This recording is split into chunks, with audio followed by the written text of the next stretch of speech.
Un bûcheron qui avait 3 fils, Pierre, Paul et Askelad. Askelad, c'était le plus jeune, le rêveur.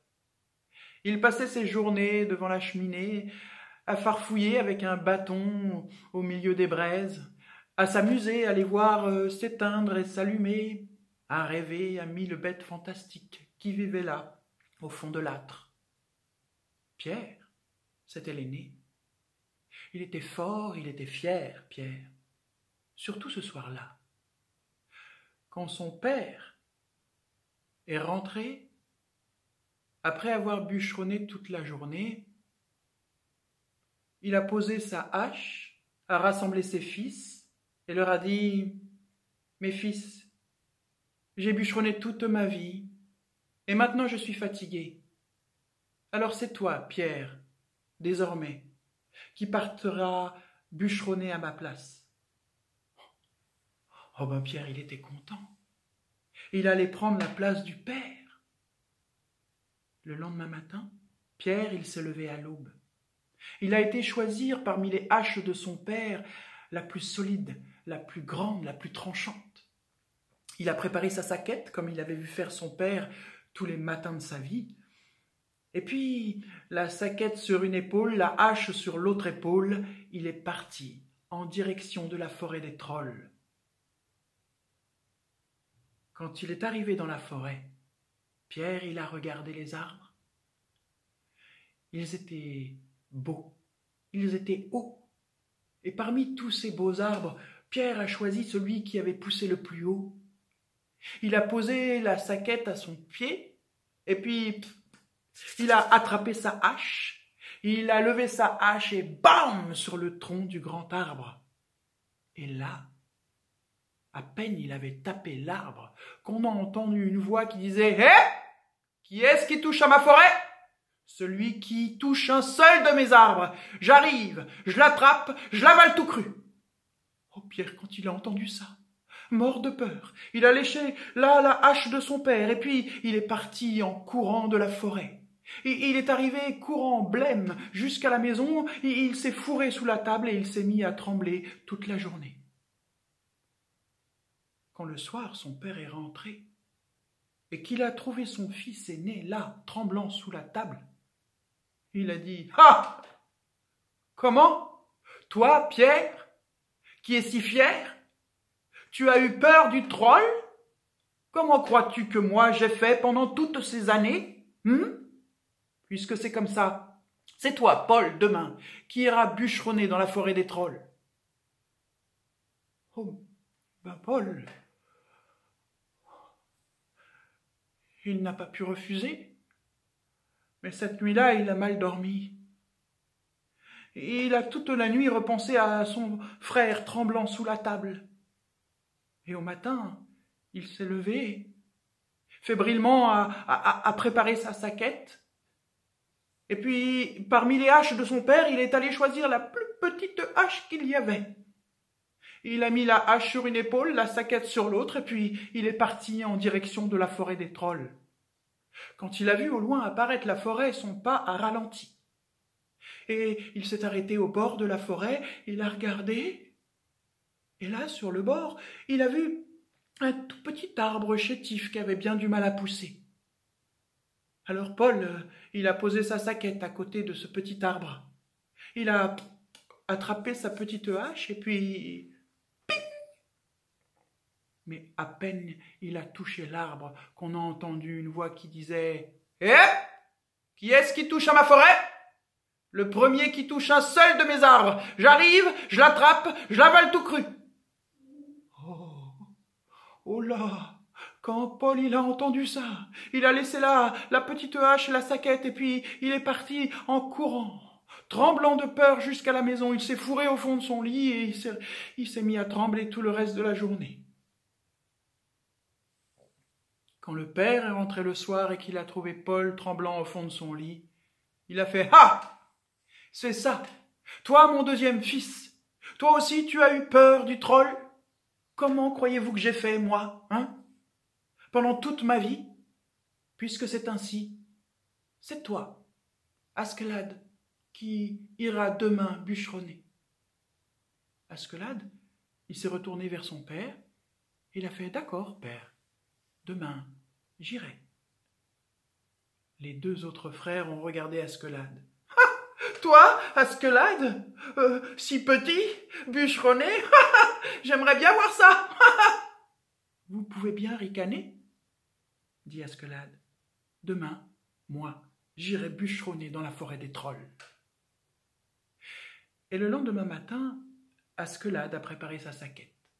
Il y a mis un bout de pain sec, un morceau de fromage de chèvre. Et puis, il est allé choisir, parmi les haches de son père, la plus jolie, la plus usée aussi, celle qui avait tant travaillé. Il l'a mis sur son épaule, la saquette sur l'autre, et puis il est parti en chantonnant en direction de la forêt des trolls. Arrivé au bord de la forêt, il l'a regardée. Il l'a trouvée si belle, cette forêt. Il est entré dans la forêt, et parmi tous les arbres qu'il y avait, il a cherché l'arbre malade, déjà sec, bon à être coupé.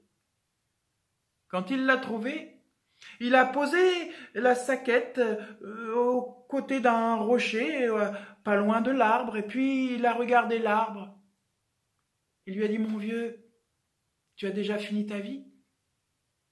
Autorise-moi à te couper. » Et puis, alors qu'il allait attraper sa hache, il a senti son ventre crier. Alors il s'est dit « Comment faire? Manger d'abord et travailler? Mais je n'aurai plus de quoi manger après pour me récompenser de ce labeur. Manger après? Mais je vais manquer de force pour couper l'arbre. » Il a réfléchi un moment et puis il s'est dit « Ah, mais j'ai un morceau de pain et un morceau de fromage. Alors je sais. Je vais d'abord manger le pain qui me donnera assez de force et j'aurai le bon fromage pour me régaler et me récompenser du travail. » Et fort de cette idée, Asquelade, il a plongé la main dans la saquette, il a sorti le pain, le fromage, l'a posé là, sur le rocher, et il a attrapé le pain, et puis il s'en est régalé, et de nouveau, il a attrapé sa hache, il a regardé l'arbre, il a levé la hache, et ping!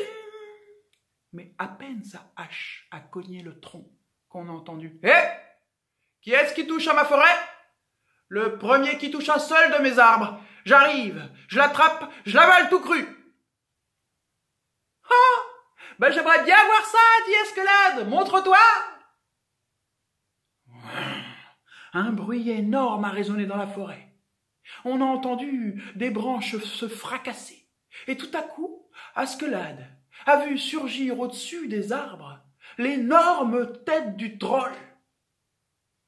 Oh, c'est donc toi, moustique, qui ose toucher mes arbres? Oui, c'est moi, dit Asquelade. Alors, je vais t'attraper et t'avaler tout cru. Ah! J'aimerais bien voir ça. Je crois que tu manques de force.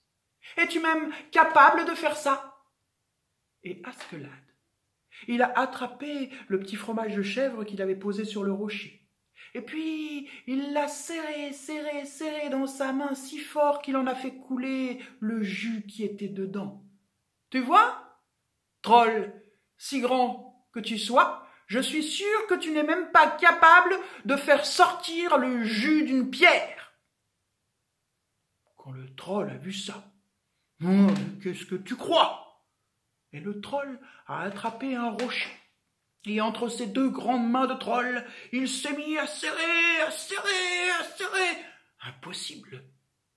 Alors le troll, un peu gêné, a mis le rocher entre ses genoux. Il a serré, serré, serré. Impossible. Alors il a reposé le rocher. « Oh, il était sûrement trop gros, » a dit le troll. Il a attrapé un caillou et puis il s'est mis à serrer, serrer, serrer, serrer. Mais impossible, le jus n'en coulait pas.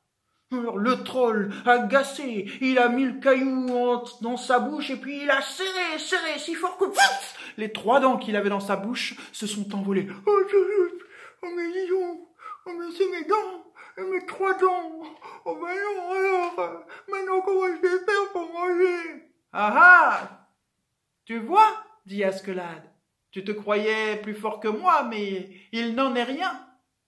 Et si tu continues à m'agacer, je vais t'écraser la tête comme je l'ai fait de cette pierre pour en faire sortir le jus. Oh non, pas ma tête, hein. J'en ai qu'une et c'est ma maman qui me l'a donnée, quand même. Alors écoute-moi bien, dit Askelad. Tu vas bûcheronner à ma place. Allez, bûcheronne-moi tous les arbres malades qu'il y a dans cette forêt. Et moi, je te regarde faire, et si jamais tu faiblis, prends garde à ta tête. Alors le troll, terrorisé, a retroussé ses manches, et puis il a choisi parmi tous les arbres les plus anciens, les plus malades, et d'un seul mouvement de tous ses bras, il a ramassé et arraché tous ces arbres, et pour les couper, il les a jetés en l'air, et avant que les troncs ne retombent, tac, tac, tac, tac, tac, tac, il les avait débités.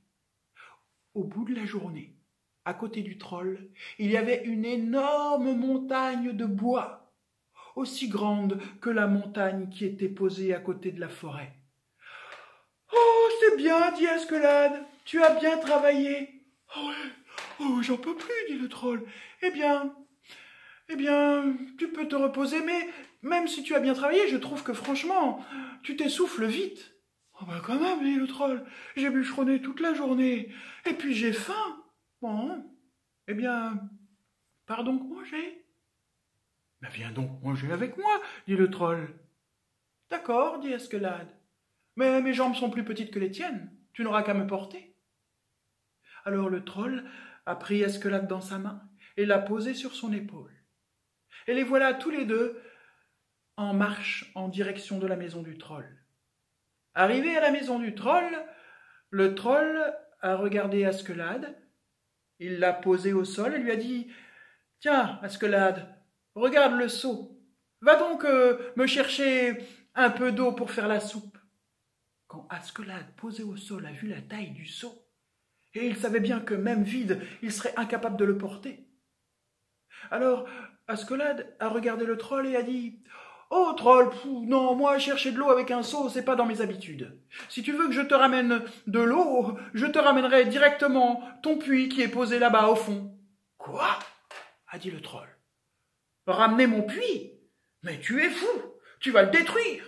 Ne t'occupe pas de l'eau, occupe-toi plutôt d'allumer le feu dans la cheminée. » Et le troll a attrapé le seau et il est parti chercher de l'eau.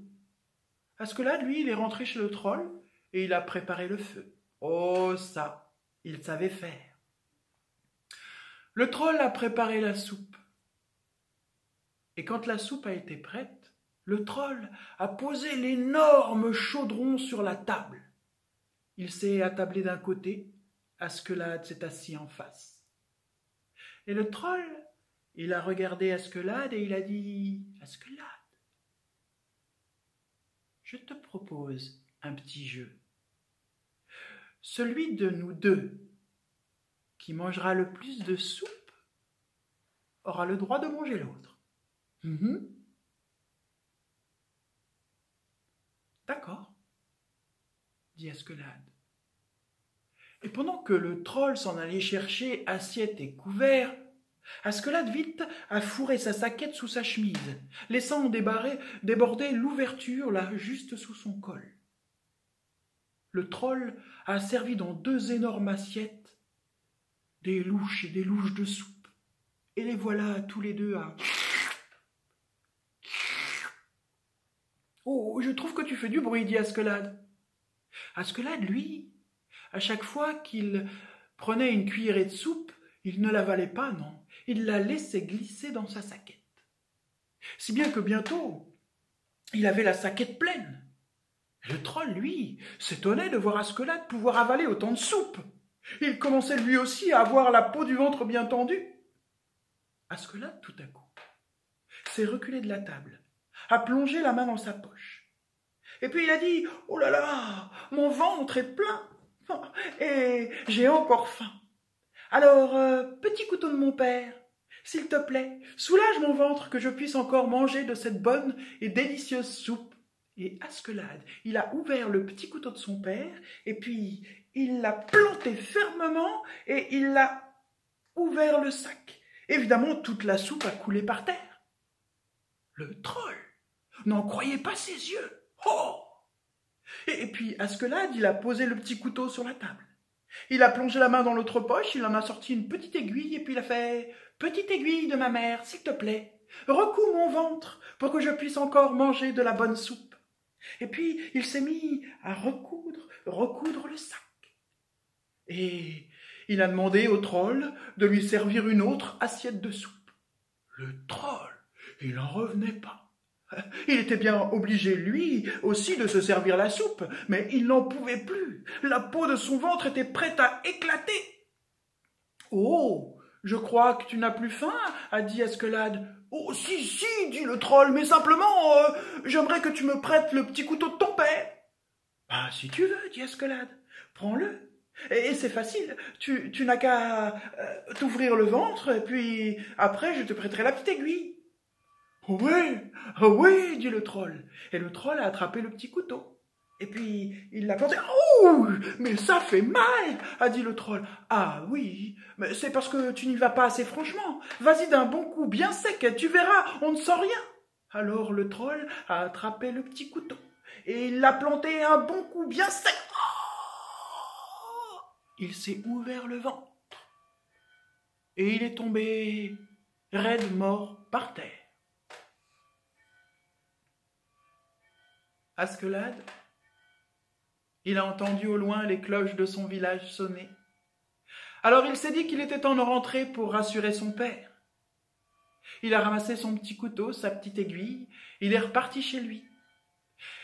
Et à son arrivée, il a dit « Oh, si vous voulez, venez voir donc ce que j'ai bûcheronné. » Il a ramené son père et ses 2 frères. Et quand tous les 3 ont vu cette énorme montagne de bois, ils étaient pas peu fiers du petit dernier, du petit rêveur, de Askelad. Il avait tant et tant bûcheronné, Askelad, qu'il a pu se reposer pendant des jours et des jours et des jours devant la cheminée, à jouer avec les braises et à rêver, les voyant s'éteindre et s'allumer, à tout un tas de bêtes fantastiques et mystérieuses vivant au fond de l'âtre de la cheminée. Et cric, et crac, Munkunt et Zakabat.